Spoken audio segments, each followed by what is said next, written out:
Bismillahirrahmanirrahim. Apa dalil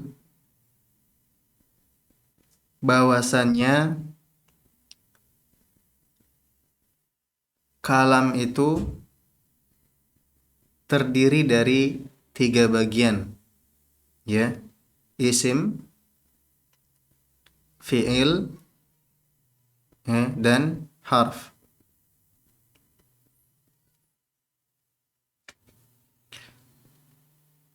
Para ulama sepakat, ya, bahwasannya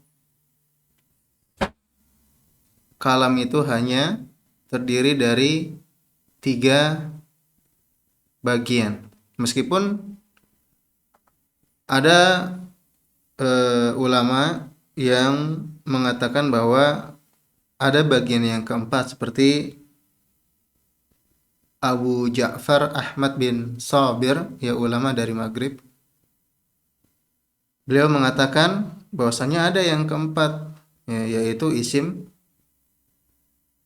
fiil, ya, seperti soh, itu dia apa?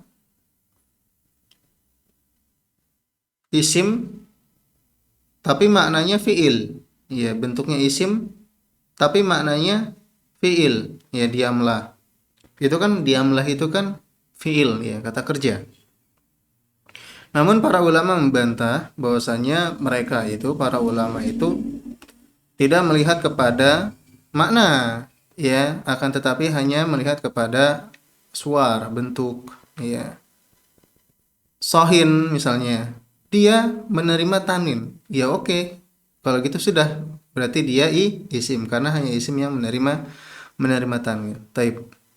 Kembali lagi, ya, para ulama sepakat bahwasanya kalam terdiri dari tiga bagian, yaitu isim, fiil, dan harf. Apa dalilnya?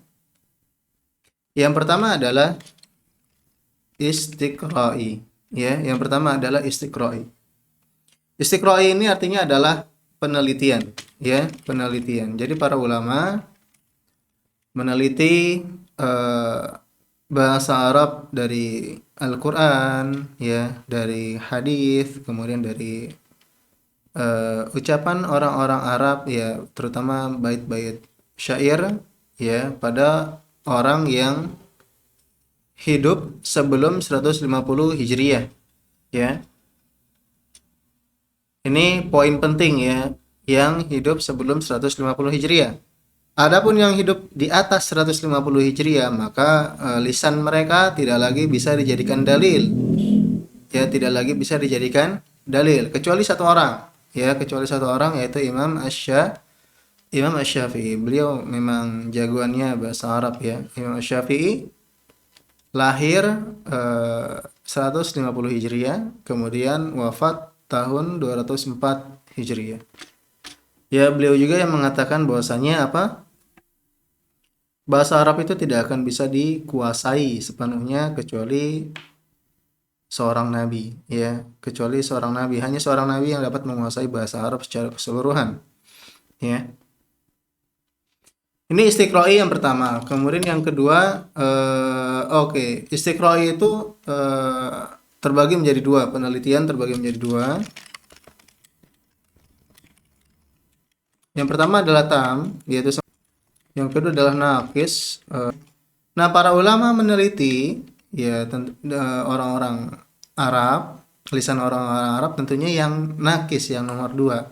Karena tidak mungkin yang karena nggak mungkin seluruh orang Arab yang hidup di bawah 150 Hijriah diteliti, nggak mungkin, ya.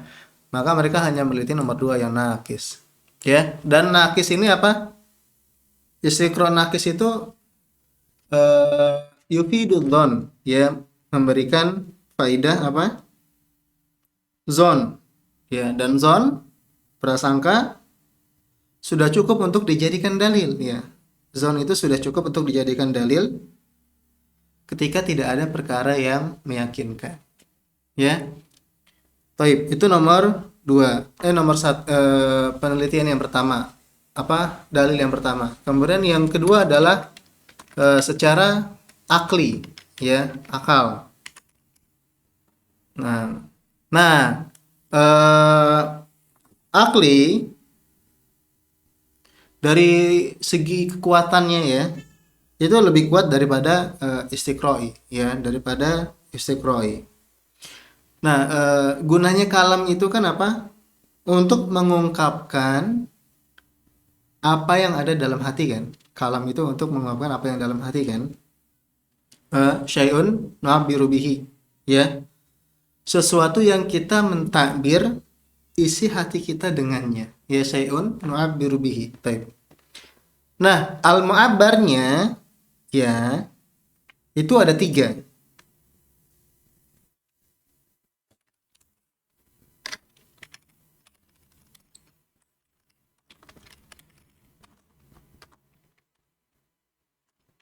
Ada tiga jenis. Yang pertama adalah apa?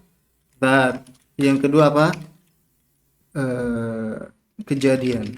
Yang ketiga adalah sesuatu yang menghubungkan antara zat dan kejadian. Nah, zat itu apa? Kata benda, ya, isim, ya. Dan kejadian itu apa? Kejadian itu fiil, ya. Dan sesuatu yang menghubungkan antara zat dan kejadian adalah harf, ya. Jadi secara akli pun ada tiga, ya. Secara istiqra ada tiga, secara akli ada tiga. Kemudian dalil yang ketiga adalah nakli. Tentunya bukan hadis Nabi SAW ya, tapi apa ucapan Ali bin Abi Thalib ya. Kisahnya ini masyhur. Ya, kisahnya ini masyhur. Jadi untuk lengkapnya ada di kolom deskripsi. Jadi singkatnya itu di zaman Ali bin Abi Thalib ya, itu sudah terjadi banyaklah ya kesalahan-kesalahan dalam kaidah bahasa Arab ya. Itu saking banyaknya bahkan putrinya pakar bahasa pun kena gitu ya. Putrinya pakar bahasa pun kena lahan ini ya.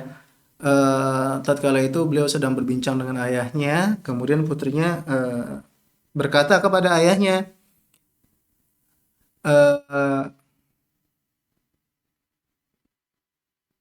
ma ahsanu as-samai, kalau tidak salah, ma ahsanu samai ya. Ya kalau tidak salah ya, ma ahsanu samai. Putrinya ini menginginkan ya ungkapan betapa indahnya langit itu ya, betapa indahnya langit ini gitu ya. Nah, tiba-tiba ayahnya menjawab, nujumuha, bintang-bintangnya. Kenapa? Karena kata ma ahsanus samai ini adalah pertanyaan.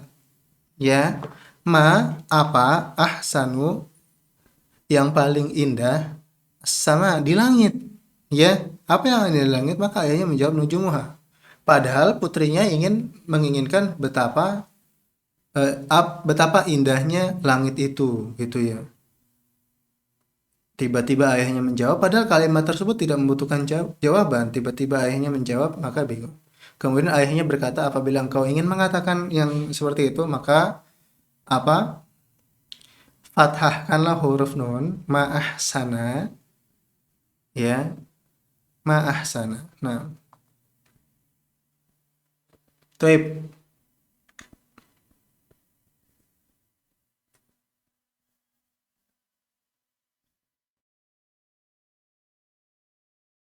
Ini adalah tiga dalil bahwasanya kalam terdiri bukan terbagi ya. Kalau terbagi nanti banyak. Ini terdiri dari tiga bagian yaitu isim, fiil dan harf. Barakallahu fiik.